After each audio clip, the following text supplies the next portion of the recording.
Hello friends, இந்த கோலமும் அதே மாதிரி அதே புள்ளி வச்சு தான் போட்டிருக்கோம்.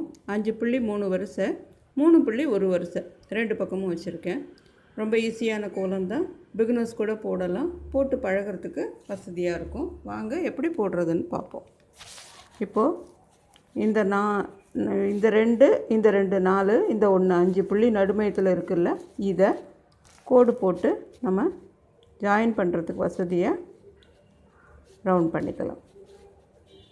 புள்ளியை வெளியில் வச்சு கோடு உள்ளே போடுறோம். இந்த நடுப்புள்ளி ரவுண்ட் பண்ணிக்கலாம்.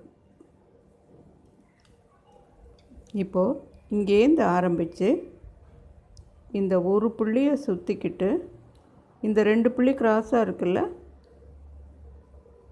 இதை அப்படி சுற்றிக்கிட்டு இங்கே வந்து நிறுத்திடுங்க. அதே மாதிரி இந்த பக்கமும் இந்த ஒரு புள்ளியை சுற்றிக்கிட்டு இந்த 2 புள்ளி இதில் வந்து நிறுத்தணும். ஈஸியாக தானே இருக்குது. இப்போவும் இதே மாதிரி இதுவும் ஒரு புள்ளியை சுற்றிக்கிட்டு கிராஸாக இருக்க 2 புள்ளியும் சுற்றிக்கிட்டு இதில் வந்து முடிக்கணும். இப்போ லாஸ்ட்டு இப்போ ஒரு ஸ்டெப்பு போட்டுட்டோம். அடுத்தது பாருங்கள். இப்போ இந்த கோடு போட்டோம்ல ஜாயின் பண்ணுறதுக்கு, இந்த கோடு இருக்குல்ல, இதை இப்படி கொண்டு வந்து இதை சுற்றிக்கிட்டு இதில் கொண்டு போய் ஜாயின் பண்ணிவிடுங்க. அவ்வளோதான். அதனால தான் நம்ம முதல்ல இதை போட்டோம்.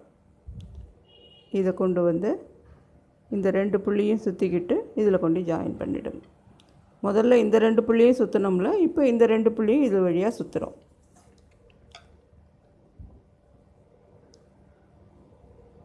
இந்த மாதிரி நம்ம முதல்ல போட்டுட்டோம்னா ஜாயின் பண்ணுறது ரொம்ப ஈஸியாக இருக்கும் நமக்கு. அதுக்காக தான் இந்த மாதிரி போடுறோம்.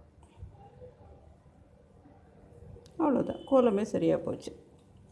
இதில் நம்ம கலர் பண்ணுறது, வேறு ஏதாவது டிசைன்ஸ் போட்டுக்கிறது எல்லாம் நம்மளோட கற்பனைக்கு தகுந்தபடி நம்ம பண்ணிக்கலாம்.